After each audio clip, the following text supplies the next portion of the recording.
following the government and humanitarian partners' mid-year assessments to reflect the changes in a humanitarian context in Ethiopia, and taking into consideration 2 years of drought, conflict and record-high IDPs. The 2018 Humanitarian and Disaster Resilience Plan (HDRP) has been revised to reflect a funding gap of $416.4 million. It was learned.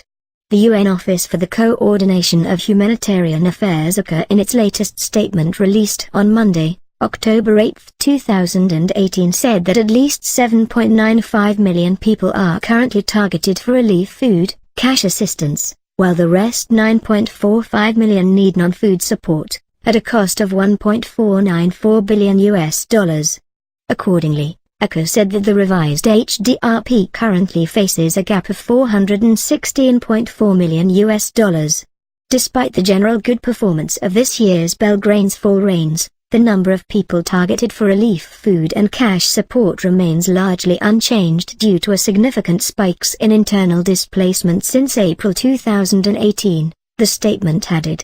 The displaced populations, who often fled with nothing more than their personal belongings, returned to burned-down houses, and lost their livelihoods, requiring continued holistic support to sustain their lives and rebuild their livelihood.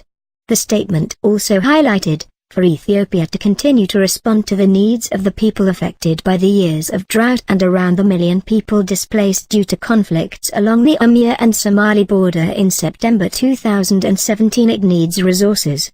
Beginning in April 2018, the country faced an additional surge of conflict-induced displacement along the SNMP-Oromia regional border, the statement noted.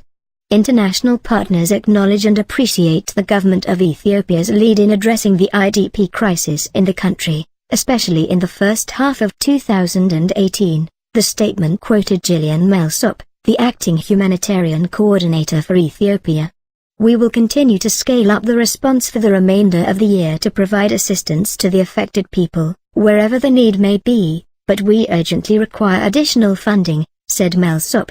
Underlying the fact that Ethiopia is at a crossroad, UNOCHA noted that the Ethiopian government, under the leadership of Prime Minister Abiy Ahmed PhD, is implementing key reforms to broaden the political, civic and economic space.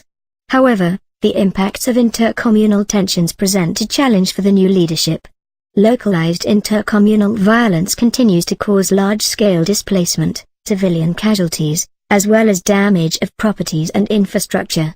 Although the situation requires a long-term political solution, in the interim, urgent life-saving assistance should be maintained, while facilitating a sustainable return of IDPs where conditions allow, UNOCHA said in its statement.